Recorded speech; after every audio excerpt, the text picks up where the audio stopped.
Hi guys, this is Manu Mishra. So welcome back with the session जिसमें आज हम लोग 3 फरवरी के द हिंदू न्यूज़पेपर का एनालिसिस करेंगे। So here we start the analysis of today's newspaper. So the first news it's from the parliament. So हुआ क्या, अभी बजट सेशन स्टार्ट हो चुका है ना। और बजट सेशन में फर्स्ट डे तो बजट प्रेजेंट कर दिया गया। अच्छा, फर्स्ट डे हम बात करें तो फर्स्ट डे जॉइंट सीटिंग हुई थी, स्पेशल सेशन बुलाया गया था जिसमें लोकसभा राज्यसभा के दोनों मेंबर्स बैठे हुए थे। प्रेसिडेंट ने अपनी स्पीच दी। अब प्रेसिडेंट स्पीच देता है, मैंने पहले भी बताया था, फिर से बता रहा हूं कि प्रेसिडेंट प्रिसाइड करता है या एड्रेस करता है हाउस को दो ओकेजन्स में। पहला, जब न्यू ईयर का पहला दिन हो सेशन का, मतलब अगर न्यू ईयर का मतलब पहला दिन सेशन का मतलब बजट सेशन का पहला दिन, तब एड्रेस करता है। और सेकंड ओकेजन जो है जिस दिन प्रेसिडेंट एड्रेस करता है to the house, to the members of the Lok Sabha and Rajya Sabha, is जब आपका क्या बोलते हैं, लोकसभा डिसॉल्व होने के बाद लोकसभा फिर से रीस्टार्ट होती है, तब मतलब एक नई गवर्नमेंट फॉर्म होती है, या फिर जनरल इलेक्शंस के बाद जब पार्लियामेंट सिटिंग करता है फर्स्ट टाइम। ठीक है, तब इन दो इक्वेशंस पर प्रेसिडेंट जो है प्रिसाइड करता है दो ज्वाइंट सिटिंग्स को। और ज्वाइंट सिटिंग्स में बेसिकली फर्स्ट ईयर में, सॉरी, बजट सेशन को जो प्रिसाइड करता है तब ये बताता है कि गवर्नमेंट ने लास्ट ईयर क्या क्या करा, गवर्नमेंट की क्या क्या पॉलिसीज थी, उनको अप्रिशिएट करता है। उसके बाद जो सेकंड ओकेजन होता है, मतलब आफ्टर द जनरल इलेक्शन नई लोकसभा में, तब वो बताता है कि जो एमपी इलेक्ट होके आए हैं उनको कैसे प्रोसीजर फॉलो करना है, उनको कैसे अपना काम करना है, बहुत सारी चीजें, कि क्योंकि बहुत सारे एमपी जो होते हैं वो फर्स्ट टाइम इलेक्ट होके आते हैं, इसी के चलता है। अब हुआ क्या, बजट तो प्रेजेंट हो गया। बजट प्रेजेंट होने के बाद फिर आता है क्वेश्चन आवर, है ना। और क्वेश्चन आवर के बाद एक चीज और होती है, मोशन ऑफ थैंक्स, जो अपन समझेंगे जब नेशनल न्यूज़पेपर आएंगे ना, तो नेशनल न्यूज़पेपर समझने वाले हैं what is motion of thanks. Motion of thanks के साथ साथ क्वेश्चन आवर भी होता है। और क्वेश्चन आवर में जो मेंबर ऑफ पार्लियामेंट है वो क्वेश्चन पूछते हैं टू दी गवर्नमेंट। अब गवर्नमेंट से अगर क्वेश्चन पूछने का मतलब, अब मान के चलो जैसे कि उनका लॉ लॉ मिनिस्ट्री से कोई किसी लॉ से रिलेटेड उनका क्वेश्चन है, तो लॉ मिनिस्ट्री से पूछा जाएगा। कोई विमेन से रिलेटेड है तो विमेन से पूछा जाएगा। तो वही हुआ। तो व्हाट हैपन, अभी दिल्ली हाईकोर्ट में भी केस चल रहा है मैराइटल रेप को लेकर, कि marital rape is a criminal offence और नॉट। ठीक है, तो उसी चीज को लेकर गवर्नमेंट ने रिस्पॉन्स दिया इन दी पार्लियामेंट कि भैया हम लोगों ने प्रोसेस स्टार्ट कर दिया है क्रिमिनल लॉस को अमेंड करने को। मतलब हम लोगों ने काम स्टार्ट कर दिया है कि भैया हम लोग मैराइटल रेप को क्रिमिनल ऑफेंस बना देंगे, बट हम लोग एक ऐसा अमेंडमेंट लाना चाहते हैं कि उस अमेंडमेंट से ये ना लगे कि हर मैरिज एक वायलेंट मैरिज है और हर जो हस्बैंड है वो सेक्सुअल हरास करता है अपनी वाइफ को। ठीक है, अच्छा, दो सेक्शंस याद रखना। एक है section 375 of the Indian penal code, which which defines the definition of rape, and section 3 of domestic violence act. तो section 3 of domestic violence act define the definition of domestic violence, and domestic violence में बहुत सारी चीजें included है, जैसे कि आपका mental harassment, physical harassment, sexual harassment also. तो उन दोनों लॉज में अमेंडमेंट लाने की जरूरत है, तब जाके मैराइटल रेप जो है वो क्रिमिनल ऑफेंस बनेगा। मूविंग फर्दर, अच्छा, तो एक और नई चीज पार्लियामेंट में उठी। उन्होंने बोला अपोजिशन ने बोला कि इस बार के बजट में आपने 25% का रेवेन्यू कट डाउन किया, as as we compare from the revise estimate of the MNREGA of the current physical year. उसको अगर कंपेयर किया जाए बजट 2023 में आपने जो प्रेजेंट किया है, इसका मतलब कि भैया मान के चलो कि रिवाइज एस्टीमेट जो फॉर दी फाइनेंशियल ईयर 2021-2022 का मनरेगा का 100 रुपीज था। मैं बजट नहीं बोल रहा हूं, रिवाइज बोल रहा हूं, क्योंकि हम देखो बजट एलोकेशन तो अलग चीज थी, बजट एस्टीमेट से ज्यादा हम लोग को फंड, गवर्नमेंट को फंड देना पड़ा था क्योंकि डिमांड बढ़ गई थी मनरेगा की, फर्स्ट वेव सेकंड वेव दोनों में। तो फिर और भी फंड एलोकेट किए गए थे, याद करो, गवर्नमेंट को बहुत फंड एलोकेट करने पड़े थे। तो मैंने क्या बोला था, कल भी बताया था कि बजट एस्टीमेट इज समथिंग जो हम लोग बजट स्पीच में फाइनेंस मिनिस्टर बताता है कितना बजट एलोकेट होगा, but revise estimate is something कि मिड ईयर में अगर उस चीज की जरूरत पड़ गई तो या तो बजट एक्सीड हो जाता है या बजट कट डाउन हो जाता है। रिवाइज एस्टीमेट मतलब कि रियलिटी में कितना पैसा खर्च किया, और बजट एस्टीमेट मतलब कितना पैसा खर्च करने का सोच रही थी गवर्नमेंट। ठीक है। तो वही चीज बताया गया कि रिवाइज एस्टीमेट जो था मनरेगा का, उससे 25% का जो रेवेन्यू है वो कट डाउन किया गवर्नमेंट ने इस बजट में, in the allocation of amount to MNREGA. और एक चीज और जब गवर्नमेंट से पूछी गई क्वेश्चन आर में ही कि आप हमें ये बताओ कि कितना वेजेस जो है वो पेड नहीं किए गए, जो मनरेगा के वर्कर्स उन्होंने काम कर दिया है बट उनको वेज पेड नहीं हुए। तो वही चीज बताया गया कि अराउंड 3,358 करोड़ रुपीस अभी भी ड्यू है गवर्नमेंट की तरफ से, जो कि गवर्नमेंट को देना पड़ेगा to the workers of MNREGA. तो वही चीज गवर्नमेंट ने डिटेल में पूरा एक्सप्लेन किया हुआ है। मूविंग फर्दर, अच्छा, Kanhaiya Kumar, RTI activist and Congress leader and the former president of JNU, उन्होंने आरटीआई फाइल करी और आरटीआई में उन्होंने सिंपल सी बात पूछी कि जनवरी मंथ में कितने इलेक्ट्रोल बॉन्ड्स बिके हैं। तो वही बताया गया, क्योंकि अभी 5 स्टेट की असेंबलीज में इलेक्शंस होने वाले हैं, तो अराउंड 1213 करोड़ रुपीस के इलेक्ट्रोल बॉन्ड्स बिके हैं। तो बताया गया कि अब after the general election, assembly election में सबसे ज्यादा जो फंड एलोकेट किया गया, इलेक्ट्रोल बॉन्ड्स खरीदे गए, वो जनवरी मंथ में हुआ है सबसे ज्यादा। मूविंग फर्दर, हमें सिटी न्यूज नहीं पढ़नी है, so we move to the state page. So what happen, देखो, अच्छा, जम्मू एंड कश्मीर में डिलिमिटेशन कमीशन काम कर रही है, और जम्मू एंड कश्मीर में डिलिमिटेशन कमीशन का काम यही है कि जम्मू एंड कश्मीर जब से डिसइंटीग्रेट हुआ, पहले जम्मू एंड कश्मीर क्या था, स्टेट था, आप जिसमें लद्दाख, जिसको अब यूनियन टेरिटरी बना दिया गया, वो भी इंक्लूडेड था। लेकिन अब जम्मू एंड कश्मीर स्टेट को हम लोगों ने, गवर्नमेंट ने कन्वर्ट कर दिया दो यूनियन टेरिटरीज में, एक बना जम्मू एंड कश्मीर, दूसरा बना लद्दाख।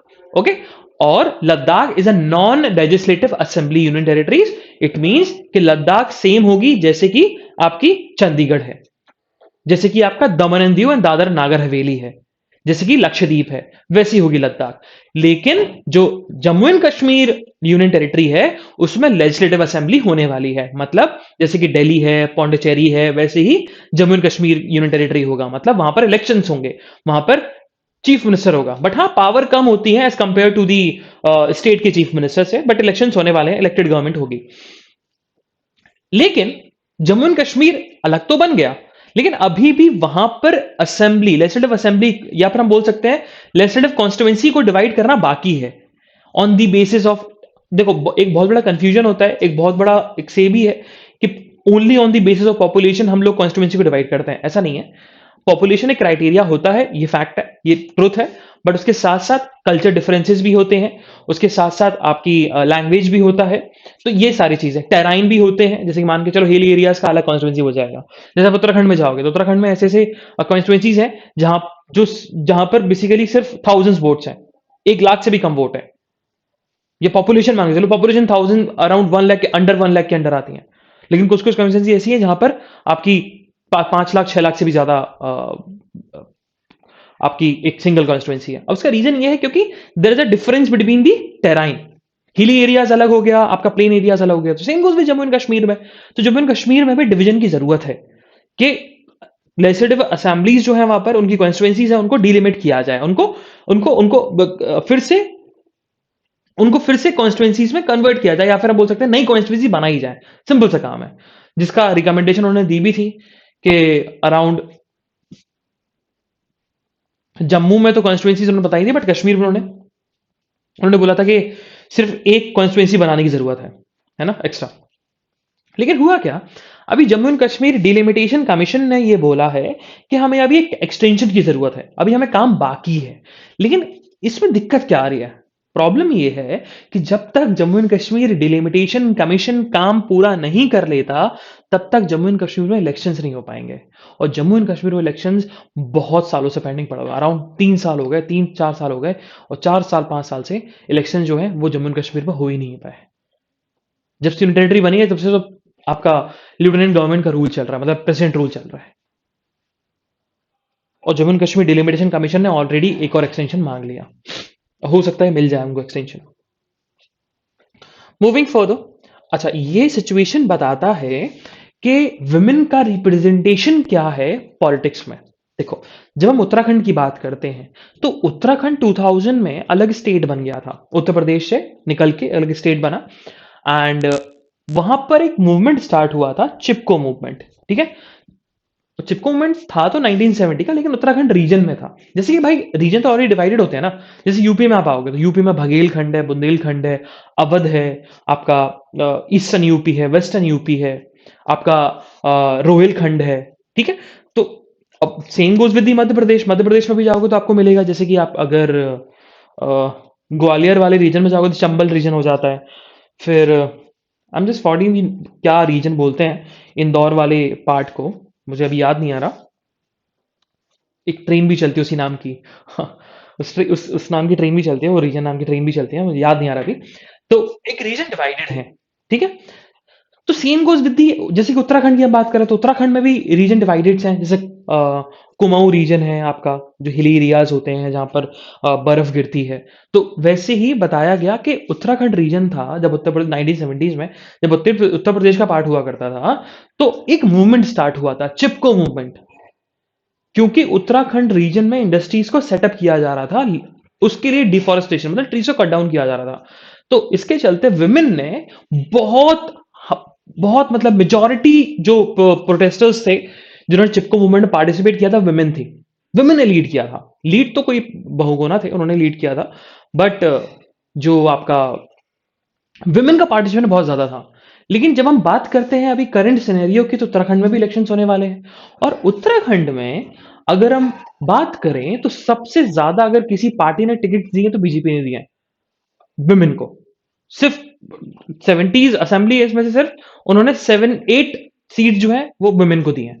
तो बताता है कितना कम रिप्रेजेंटेशन है विमेन का पॉलिटिक्स में। तो एक बहुत बड़ी प्रॉब्लम है इंडिया में। तो same goes with UP. UP खोल के देखो तो और बेकार है। तो वही दिक्कत आ रही है कि विमेन का रिप्रेजेंटेशन नहीं हो पा रहा पॉलिटिक्स में, तो कैसे रिप्रेजेंटेशन को एक्सीड किया जाए।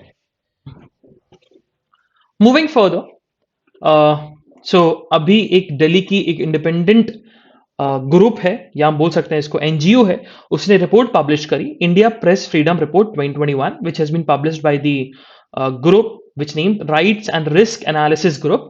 उसने रिपोर्ट में बताया कि किस स्टेट में सबसे ज्यादा मीडिया हाउसेस या जर्नलिस्ट पर अटैक्स हुए या उनको टारगेट किया गया, उनकी डेथ हुई है। तो सबसे नंबर 1 पे जो आता है वो आता है Jammu and Kashmir. So then Jammu and Kashmir के बाद आता है UP, then MP, then Tripura. ठीक है, तो Jammu and Kashmir the worst state for the journalism या freedom of speech and expression. तो अराउंड इस साल इन द ईयर 2021 6 जर्नलिस्ट की डेथ हुई है और 108 जर्नलिस्ट पर अटैक किया गया। ये रिपोर्ट में पब्लिश किया गया है। मूविंग फर्दर, अच्छा, अभी दिल्ली हाईकोर्ट में बहुत सारी पिटिशंस पड़ी हुई हैं मैराइटल रेप को लेकर कि क्रिमिनलाइज कर देना चाहिए।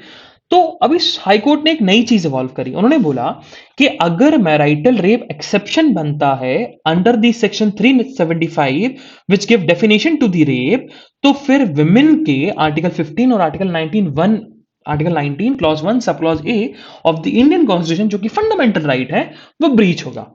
तो लोगों ने पूछा कैसे, तो उन्होंने सिंपल सी बात बोली कि जब हम आर्टिकल 15 की बात करते हैं तो आर्टिकल 15 क्या बोलता है कि भैया एक्सप्रेशन एक्सप्रेशन की सॉरी सॉरी आपका आर्टिकल 91 है वो तो freedom of speech and expression.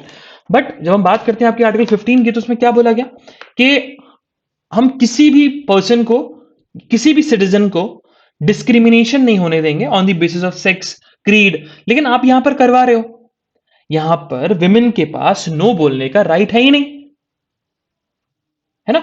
और वहीं आर्टिकल 19(1) क्या बोलता है, freedom of speech and expression. तो यहां पर वही बात हो रही है कि विमेन के पास, अगर उसका हस्बैंड उसके साथ सेक्सुअली इंटरकोर्स करना चाहता है, तो विमेन के पास राइट होना चाहिए टू से नो, बट वो नहीं है उसके पास।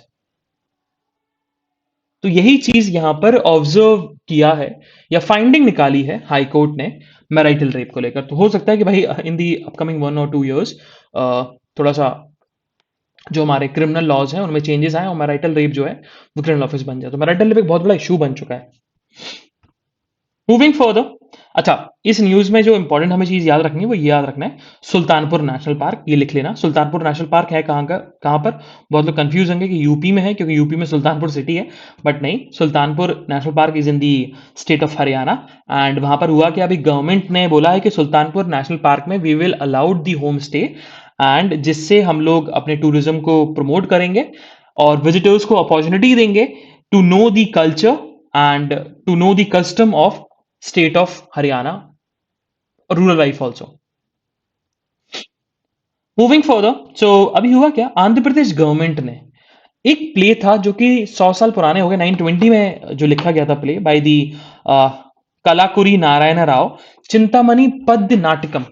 ओके, तो चिंतामणि पद्य नाटकम को आंध्र प्रदेश गवर्नमेंट ने बैन कर दिया था कि ये प्ले नहीं होगा। उसका रीजन उन्होंने ये बोला था कि ये बहुत सारे कुछ कम्युनिटीज हैं, कुछ कम्युनिटीज के राइट्स को ब्रीच करता है, उनके जो उनके उनके उनके सेंटिमेंट्स को हर्ट करता है।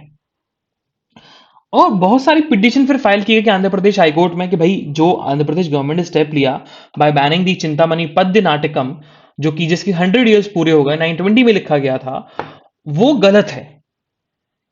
तो उसी चीज को लेकर आंध्र प्रदेश हाईकोर्ट सुन रही थी, तो उन्होंने उन्होंने ऑब्जेक्ट किया about the ban of stage play called Chintamani Padya नाटकम। और उन्होंने सिंपल सी बात बोली कि देखो, आपने जो ऑब्जर्व किया था कि प्ले जो होता है, थिएटर प्ले जो हुआ इस इस स्टेज प्ले का, उसमें एक पर्टिकुलर कम्युनिटी की डिग्निटी या उनके सेंटिमेंट्स हर्ट हुए हैं, तो आप उस पर्टिकुलर प्ले को रोक सकते हो, लेकिन आप इस पूरे चिंतामणि पद्य नाटकम प्ले नहीं होगा आंध्र प्रदेश स्टेट में, ये नहीं कर सकते आप, इस पे बैन नहीं लगा सकते आप। जो पार्ट, उस स्पेसिफिक प्ले का जो पार्ट जो कम्युनिटी के सेंटिमेंट्स को हर्ट करता है, आप उसको पनिशमेंट दो, उसको बंद करवाओ, लेकिन आप पूरे चिंतामणि पद्य नाटकम के मतलब हो गई नहीं आंध्र प्रदेश में, ये गलत है, ये नहीं करना चाहिए।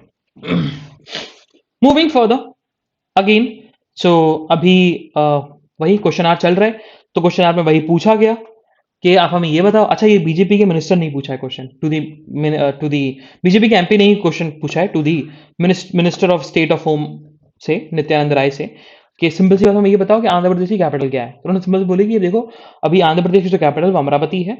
हाँ, स्टेट के पास पावर होती है, वो कितनी भी कैपिटल बना सकता है, लेकिन अभी जहां तक हमें लग रहा है कि आंध्र प्रदेश गवर्नमेंट जो है वो फेवर में नहीं है, या फिर अभी इतना इंटरेस्ट नहीं दिखा रही है 3 सिटीज को कैपिटल बनाने में। Moving further on the editorial page, तो आज हमारे 3 एडिटोरियल इंपॉर्टेंट है।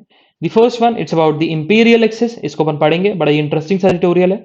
The second one it's about the India और ब्रिटेन के फ्री ट्रेड एग्रीमेंट को लेकर है, ये अपन पढ़ने वाले हैं, ये भी बहुत इंटरेस्टिंग है।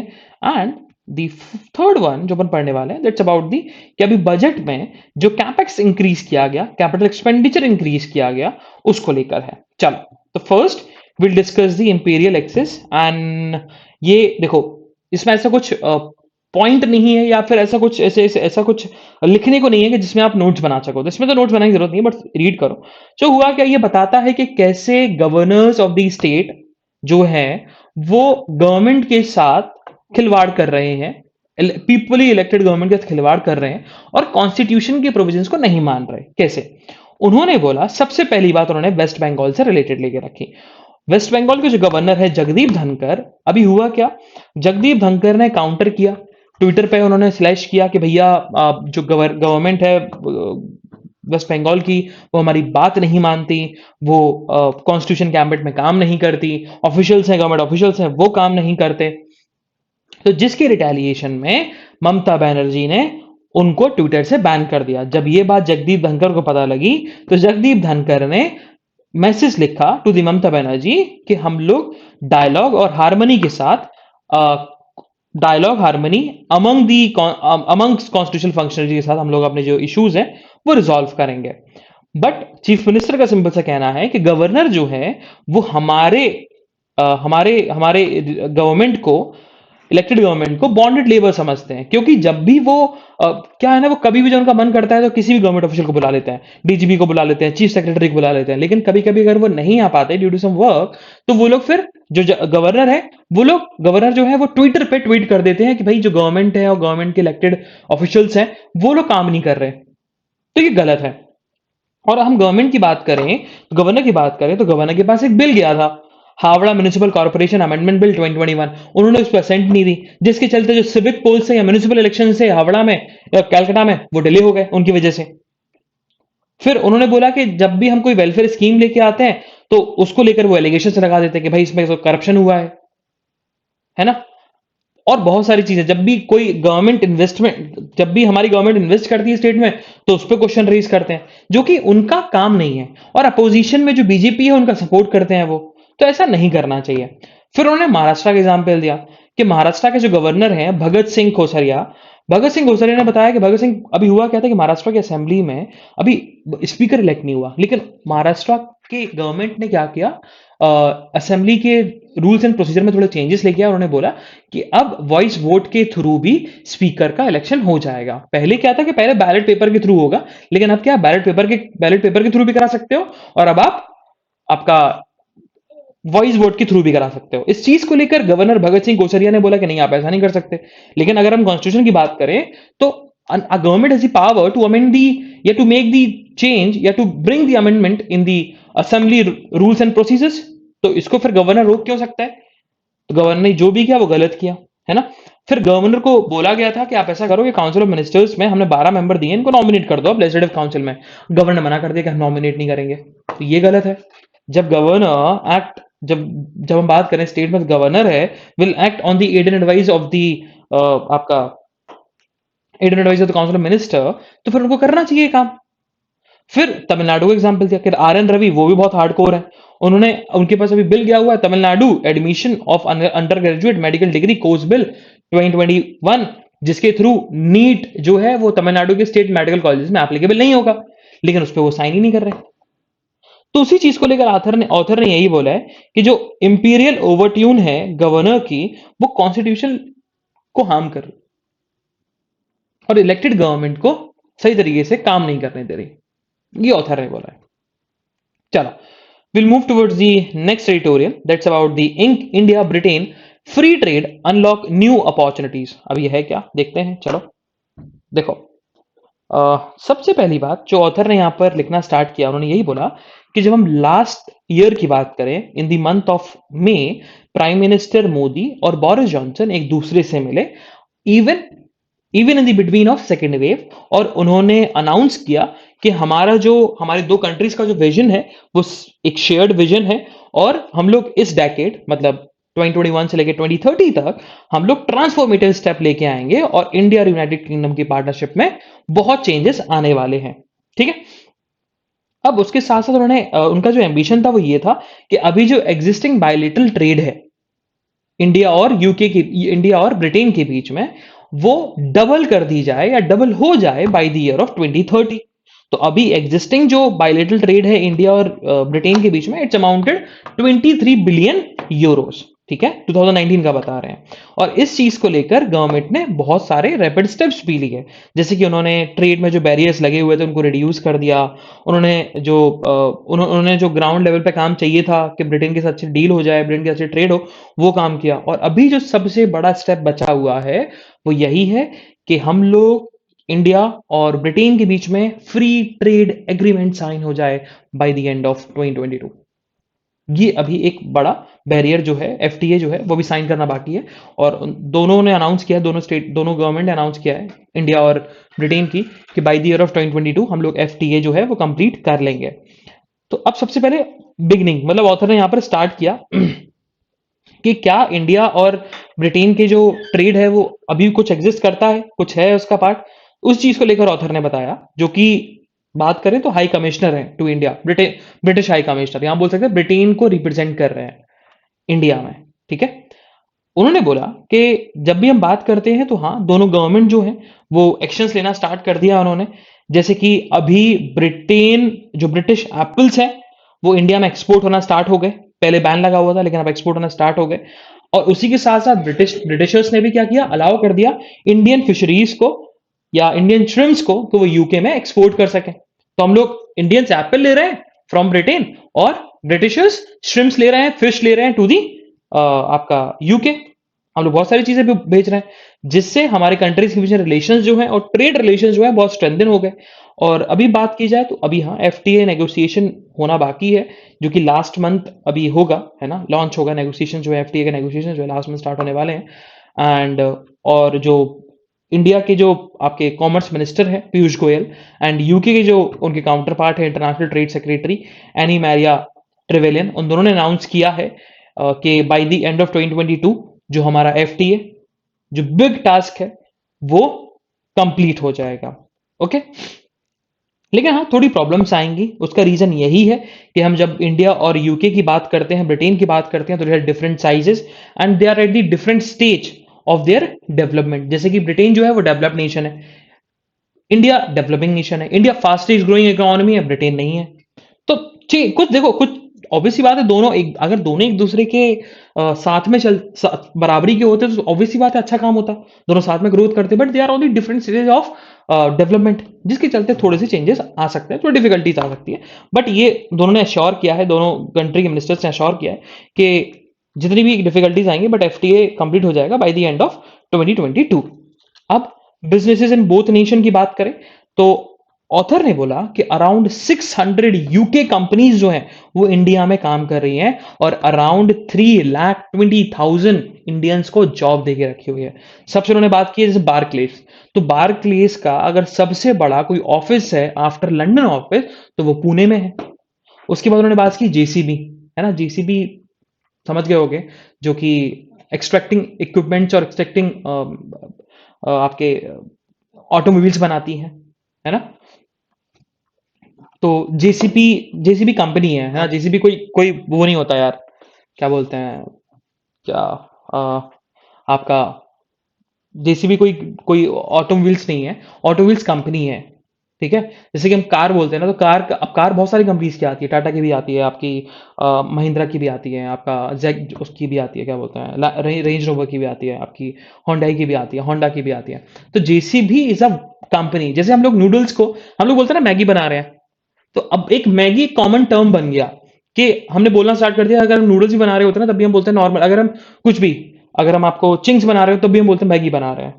तो एक एक मैगी मतलब इस सिनोनिम, मैगी सिनोनिम बन गया किसका, नूडल्स का। तो वैसे ही जेसीबी जो है वो सिनोनिम बन गया एक्सट्रैक्टिंग ऑटोमोबाइल्स का, ठीक है, लेकिन है जेसीबी कंपनी। तो वही बताया गया कि जेसीबी के जो प्रोडक्ट मैन्युफैक्चरर्स होते हैं इंडिया में वो अराउंड 110 कंट्रीज में एक्सपोर्ट किए जाते हैं।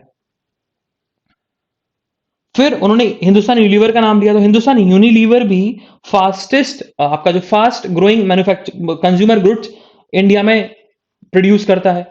तो देखा जाए ये दो कंपनीज जेसीबी और हिंदुस्तान यूनिलीवर, ये बल्कि प्राइम मिनिस्टर का जो विजनरी स्कीम है या मिशन है आत्मनिर्भर भारत, उस पर हेल्प कर रहा है, उनकी हेल्प कर रहा है, ठीक है।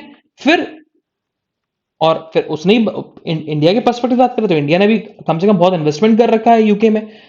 इंडिया भी देखा जाए सेक्टर वाइज सेकंड नंबर पे है ना। India was UK second largest source of investment in terms of number of project, ठीक है। जैसे कि सबसे ज्यादा जो इंडियंस इन्वेस्ट करते हैं यूके में वो फिनटेक में करते हैं या फिर इलेक्ट्रिक व्हीकल्स में या बैटरीज में करते हैं, ठीक है, ये चीज बताया गया। देन उन्होंने फिर यही बोला है कि जब हम इंडिया की बात करते हैं तो इंडिया की जो पोजीशन है अभी बहुत स्ट्रांग है, रीजन बीइंग क्योंकि इंडिया ने इंडो पैसिफिक रीजन पे अपना डोमिनेंस दिखाया है और डोमिनेंस है उनका। और इंडो पैसिफिक रीजन इतना इंपॉर्टेंस वैसे रखता है क्योंकि वर्ल्ड की 50% से ज्यादा पॉपुलेशन इंडो पैसिफिक रीजन में रहती है। तो अगर देखा जाए पॉपुलेशन ज्यादा है तो डिमांड भी वहीं ज्यादा होगी, वहां पर पॉपुलेशन ज्यादा है डिमांड भी वहीं ज्यादा होगी, वहां पर लोगों के जो डिमांड है वहीं पर इंक्रीज होगी। तो मेजोरिटी ऑफ द कंट्रीज की नजर इंडो पैसिफिक रीजन में है। तो इंडिया के साथ अगर यू ब्रिटिश की डील होती है तो ब्रिटिश को तो फायदा फायदा होगा भी और इंडिया को भी फायदा होगा, क्योंकि ब्रिटेन भी इंडिया की हेल्प करेगा for the free trade in the Indo Pacific region में, ठीक है। फिर ऑथर ने यही बताया कि अगर हम बात करें तो इंडिया और यूके का जो ट्रेड एग्रीमेंट है वो ग्रोथ और एम्प्लॉयमेंट को लेकर चलेगा, है ना। एंड ये अज्यूम किया जा रहा है और एस्टिमेशन है कि अगर एफटीए साइन होता है तो इंडिया की जीडीपी और यूके की जीडीपी में 14.8 बिलियन यूरोज एड अप हो जाएंगे बाय दी 2035। एंड यूके और इंडिया, दोनों की जो सप्लाई चेन है वो डाइवर्सिफाई हो जाएंगी, जिससे हम लोग को जो बिजनेस है वो इजियर पड़ेगा एंड चीपर पड़ेगा। ठीक है। देन फिर ऑथर ने इसी चीज बात किया कि एफटीए साइन होना चाहिए, दोनों की इकोनॉमीज के लिए अच्छा होगा। फिर लास्ट में ऑथर ने यही बोला फ्रॉम पास्ट टू फ्यूचर, तो उन्होंने ये बोला कि देखो, हाँ, इंडिया और यूके के रिलेशंस हिस्टोरिकल है, कॉलोनी से रिलेटेड है, बट वो कॉलोनिज्म वाला जो पार्ट है वो हिस्ट्री के बुक तक ही लिमिटेड रहे, वो तब अच्छा है। हम लोग नहीं चाहते कि ब्रिटिश को एक नेगेटिव इमेज से देखा जाए। Now we are new country, now we are different regime. पहले हम लोग अलग थे। हाँ, हमारे लोगों ने ही रूल किया इंडिया के ऊपर, but we want that part to be in the only in the history book. We don't want कि उस चीज को लेकर हमारे और इंडिया के रिलेशन जो है वो खराब हो। Moving further, now it's about creating jobs by increasing capex. बड़ा ही इजी सा है, मैं तो बोलूंगा खुद पढ़ो, बट मैं एक बार ओवरव्यू दे देता हूँ है क्या। देखो, ऑथर ने यहाँ पर बात किया कि देखो, अभी हम बात करें तो अगर किसी भी नेशन के इकोनॉमिक ग्रोथ की हम बात करते हैं, तो सबसे अच्छा तरीका है कि लोगों को आप पैसा देना स्टार्ट करो। लेकिन लोगों को अगर आप ऐसे नॉर्मली पैसा दोगे तो वो उल्टी सीधी जगह खर्च करेंगे। तो सबसे अच्छा तरीका है कि उनको आप जॉब्स दो, जॉब्स के बाद उनको पैसा दो, जो उनकी सैलरी होगी, पैसा खर्च करेंगे मार्केट में और इकोनॉमी बूस्ट अप हो जाएगी किसी भी नेशन की। तो सबसे बड़ा तरीका क्या होता है कि आप जॉब्स क्रिएट करो। और इसी चीज को लेकर अभी बजट में गवर्नमेंट ने इस यही तो करा। कैपेक्स 7 लाख करोड़ रुपीस जो खर्च होने वाला है कैपिटल एक्सपेंडिचर पे, इसी वजह से कर रहे हैं क्योंकि जॉब्स क्रिएट हो। अब इंटरनेशनल लेबर ऑर्गेनाइजेशन की रिपोर्ट पब्लिश हुई, उन्होंने बोला कि जब हम बात करते हैं इंडिया के पॉपुलेशन की अबव द एज ऑफ 15, तो उसका जो एम्प्लॉयमेंट रेशियो है वो 55% था 2005 में, बट वो 2020 में डिक्रीज होके 43% हो गया। मतलब अगर 15 साल से ऊपर के बच्चे इंडिया में 100 है तो 2005 में 55 लोग काम करते थे, बट 2020 में सिर्फ 43 लोग ही काम कर रहे हैं, एम्प्लॉयड हैं। और वहीं अगर उन चीज को कंपेयर किया जाए बांग्लादेश के नेशन से, चाइना से और वियतनाम से, तो बांग्लादेश में 52% of the population are employed, China में 63 एंड वियतनाम में 73। ये चीज बताएगी। अब विमेन की बात करें तो विमेन देखा जाए तो विमेन इंडिया में 20% ऑफ दी वर्कफोर्स जो है वो कंट्रीब्यूट करती है। लेकिन वहीं अगर हम अदर 3 कंट्रीज की बात करें, बांग्लादेश, चाइना और वियतनाम, 30 to 70% है और इंडिया के सिर्फ 20% है। ये चीज बताया गया। और एक और डेटा आया, उस डेटा में ये पता लगा कि 2016 से लेकर 2020 तक इंडिया ने 1 करोड़ जॉब्स जो हैं वो लॉस्ट हुई हैं in the manufacturing and service sectors में। अब ऑथर ने यहां पर टैक्स कलेक्शन की बात करी। देखो, अब गवर्नमेंट ने बोल तो दिया कि भाई हम लोग कैपेक्स में 7 लाख करोड़ रुपए खर्च करेंगे, लेकिन गवर्नमेंट का पैसा कहां से आएगा? तो one of the important source जहां से गवर्नमेंट पैसा लेती है वो होता है कलेक्शन ऑफ टैक्स। अब उसी चीज को लेकर उन्होंने बोला कि जब हम बात करते हैं तो जब टैक्स कलेक्शन होता है ना, तो उस चीज को हम बोलते हैं capital receipt, revenue receipt. Revenue receipt का मतलब गवर्नमेंट को कितना पैसा मिला, है ना, गवर्नमेंट के पास कितना पैसा है, टैक्स कलेक्शन से, डिविडेंड से कितना पैसा आया। तो वही चीज बताएगी कि 2021 2022 का जो बजट आया था उसमें गवर्नमेंट ने एस्टिमेट किया था कि बाय द एंड ऑफ 2021 2022 हमारा जो रेवेन्यू रिसिप्ट, मतलब the amount collection from the tax and dividends, वो कितना होगा? 17.9 लाख करोड़ होगा। लेकिन अभी 9 महीने कंप्लीट हुए हैं दिसंबर तक, मतलब 3 क्वार्टर हुए हैं। उन 3 क्वार्टर में गवर्नमेंट ने 17.3 लाख करोड़ रुपीस कलेक्ट कर लिया। तो मतलब जो एस्टिमेशन था वो एस्टिमेशन से भी ज्यादा हम लोग कलेक्ट कर लेंगे अराउंड। देखा जाए तो यहां पर खुद बताया गया कि जो रिवाइज्ड रेवेन्यू रिसिप्ट जो हुआ है वो हुआ है कि हम लोग 3 लाख करोड़ और एक्सीड करने वाले हैं, मतलब 20.8 लाख करोड़ हम लोग कलेक्ट कर लेंगे, हमारा रेवेन्यू रिसिप्ट होगा। लेकिन उत्तर का ये कहना है कि बल्कि देखा जाए तो 1 लाख करोड़ या 1.5 लाख करोड़ या आधा लाख करोड़ भी, वो भी और इंक्रीज होगा, जो एस्टिमेट है उससे भी ज्यादा हम लोग कलेक्ट करने वाले हैं। लेकिन लेकिन अब यही पैसा जो है वो कैपेक्स में खर्च होने वाला है, कैपिटल एक्सपेंडिचर में खर्च होने वाला है। अब ऑथर ने यहां पर बात करी। देखो, ऑथर ने बोला कि इवन दो हमने रेवेन्यू रिसिप्ट हमारा इंक्रीज हुआ है, बट तब भी जो हमारा एस्टिमेशन था फिजिकल डेफिसिट को लेकर, हम लोग उस चीज को अचीव नहीं कर पाए। जो हम लोगों ने एस्टिमेट किया था वो हम लोग उस चीज को अचीव कर नहीं पाए, है ना।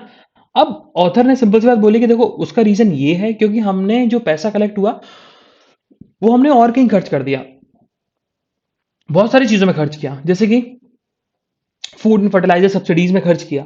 हमने मनरेगा में हमने बहुत ज्यादा पैसा दे दिया, जो वहाँ बजट एलोकेशन था उससे फिर हमने रिवाइज एस्टिमेट था उसमें एक्सीड कर दिया मनरेगा का अमाउंट। तो वहां ज्यादा पैसा खर्च हो गया। एक्सपोर्ट इंसेंटिव्स में हमने पैसा खर्च किया। हमने एयर इंडिया को जब उसके जो डेट थे उसको क्लियर किया, हमने उस पर पैसा खर्च कर दिया। तो जिसके चलते जो रेवेन्यू रिसिप्ट थी अमाउंट आया था वो और भी चीजों में एक्सपेंडिचर हो गया, जिसके चलते हमारा जो एस्टिमेशन था बजट का कि हम लोग इतना फिजिकल डेफिसिट अचीव कर लेंगे, वो अचीव नहीं हो पाया। ओके। हाँ, अब उन्होंने बोला है कि 2023 के जो फिजिकल ईयर है, मतलब नेक्स्ट ईयर, हमारा जो कैपिटल एक्सपेंडिचर है वो 24% से बढ़ गया। Last year it was 6 lakh crore, but हम लोगों ने इस साल बोला है कि 7.5 lakh crore rupees capital expenditure में खर्च होने वाला है। लेकिन गवर्नमेंट का फिर ऑथर ने ये बोला कि अच्छा, एक होता है रेवेन्यू एक्सपेंडिचर। रेवेन्यू एक्सपेंडिचर का मतलब कि आप सैलरीज इंक्रीज कर दो, आप पेंशन इंक्रीज करो, आप इंटरेस्ट सब्सिडीज इंक्रीज कर दो, मतलब इंटरेस्ट कट डाउन कर दो, सब्सिडीज बढ़ा दो। तो उस चीज में गवर्नमेंट ने इस साल सिर्फ 1% का इंक्रीमेंट किया है, सिर्फ 1% का, जो कि ठीक है, सही है, क्योंकि हमें कैपिटल एक्सपेंडिचर खर्च करने की ज्यादा जरूरत है, क्योंकि उससे जॉब्स क्रिएट होंगी। हाँ, अब फिर ऑथर ने इस चीज में बताया कि ऑन एन एवरेज अगर हम फिजिकल ईयर 2011 से और फिजिकल ईयर 2021 तक एवरेज निकालें, तो कैपिटल एक्सपेंडिचर जो है 12% खर्च होता है ओवरऑल बजट का। बट अगर हम कंपेयर करें आपका इन दी लास्ट 2 to 3 years, तो 19% हो चुका है ऑन एन एवरेज। ओके। अब होता क्या है, कैपिटल एक्सपेंडिचर करते हो तो कैपिटल एक्सपेंडिचर से आप प्राइवेट सेक्टर्स को अट्रैक्ट करते हो for the investment in the manufacturing and for the creation of jobs and sustainable growth. Okay. हाँ, अब कुछ प्रॉब्लम्स हैं। प्रॉब्लम्स क्या क्या है? सबसे बड़ी प्रॉब्लम जो यहां पर बताई गई वो यही बताई गई कि गवर्नमेंट को कैपिटल एक्सपेंडिचर तो करना है। कैपिटल एक्सपेंडिचर उन्होंने बता दिया कि हम लोग 7.5 लाख करोड़ रुपए खर्च करने वाले हैं, बट उसके साथ साथ हमें और भी डेट्स को क्लियर करना पड़ेगा, और वो डेट्स जो है वो कैपिटल एक्सपेंडिचर में ही इंक्लूडेड है। जैसे कि आपका एयर इंडिया का जो आपका डेट है वो चुकाना है। बीएसएनएल और एनएचएआई, मतलब national highway authority of India के ऊपर जो डेट पड़ा हुआ है वो चुकाना है। तो ये जो डेट चुकेगा ये कैपिटल एक्सपेंडिचर में ही इंक्लूडेड है। दूसरी जो प्रॉब्लम यहां बताई गई वो ये बताया गया कि कैपिटल एक्सपेंडिचर की बात तो करी, लेकिन जो इंपॉर्टेंट और क्रिटिकल एरियाज हैं, like education, like health care, like urban infrastructure, उसमें हम लोगों ने खर्च किया ही नहीं। हम लोग खर्च कर नहीं रहे। हम लोग हाईवेज बना रहे हैं, रेलवे ट्रेन बना रहे हैं, बट हम लोग जो इंपॉर्टेंट चीजें हैं, जो क्रिटिकल एरियाज, हम खर्च कर नहीं रहे। थर्ड थर्ड क्या है? वो ये है कि हम लोग, देखा जाए, इतना एक्सपेंडिचर करने के बाद भी हमारा फिजिकल डेफिसिट जो है वो रिड्यूस नहीं हो पा रहा जितना हमारा एक्सपेक्टेशन है। फिर ऑथर ने यही बोला है कि देखो, अगर हम बात करें तो अल्टीमेटली जितनी भी चीजें हैं ना वो एग्जीक्यूशन के ऊपर डिपेंड करती हैं कि फाइनेंस मिनिस्टर जो है, जो कैपेक्स उन्होंने बताया है, कितने अच्छे तरीके से वह एग्जीक्यूट होता है। ये चीज उन्होंने बोली है। Moving further on the national news again, so prime minister Modi की सिंपल सा स्टेटमेंट है। उन्होंने ये बात बोली है कि जिस बजट में हम लोगों ने जो बात करी है वो इसी में बात करी है कि कैसे हम लोग बेसिक कम्युनिटीज को प्रोवाइड करें टू दी आम जनता। हाँ, देखो, ये एक चीज होती है, जब भी होता क्या है कि प्रेसिडेंट जब ज्वाइंट सिटिंग करता है और एड्रेस करता है to the members of parliament, उसके बाद एक चीज होती है मोशन ऑफ थैंक्स। अब मोशन ऑफ थैंक्स का मतलब कि after the speech given by the president, जितने भी एमपीज हैं राज्यसभा के, लोकसभा के, वो लोग इशू रेस करते हैं, इंपॉर्टेंट डिस्कशन करते हैं ऑन द इंपॉर्टेंट इश्यूज पे, नेशनल और इंटरनेशनल इशू, किसी पे भी डिस्कस कर सकते हैं, किसी भी बात पे डिस्कस कर सकते हैं और डिमांड कर सकते हैं कि इन सारी चीज में अमेंडमेंट लाना चाहिए। वो होता है मोशन ऑफ थैंक्स, जो कि ज्वाइंट सिटिंग के 3-4 दिन तक चलता है। मतलब ये 3-4 दिन ज्वाइंट मोशन ऑफ थैंक्स चलेगा, जिसमें कोई भी एमपी खड़ा हो सकता है और इशू रेस कर सकता है। ठीक है, नेशनल इंपॉर्टेंस, इंटरनेशनल, कोई सा भी इशू। लेकिन हाँ, कुछ रिस्ट्रिक्शंस है, कुछ रिस्ट्रिक्शंस जैसी हैं कि आप उन स्पीचेस में बड़े डिग्निटरीज का नाम यूज नहीं कर सकते। डिग्निटरीज मतलब अगर हम बात करते हैं, प्रेसिडेंट का नाम यूज नहीं करोगे आप, उनके प्रेसिडेंट का नाम खराब नहीं करोगे आप। ऐसे मैटर्स को नहीं लाइमलाइट में लेके आओगे जो कि सब जुडिस है ना। तो वही चीज यहां पर जो राज्यसभा के चेयरमैन है M Venkaiah Naidu and also the vice president, उन्होंने बोला है कि आप मोशन ऑफ थैंक्स में सारी चीज डिस्कस करो, हम कोई मना नहीं करेंगे, लेकिन पेगासस और कोविड वाला इशू अलाउड नहीं होगा, बिकॉज ये बोथ इशूज आर सब जुडिस। मूविंग फर्दर, सो इस बार के बजट में चिल्ड्रंस का जो शेयर है वो 11 ईयर्स के लो पर है, ये बताया गया। और लास्ट ईयर से कंपेयर करें तो 6% का डिक्रीमेंट आया बजट एलोकेशन में।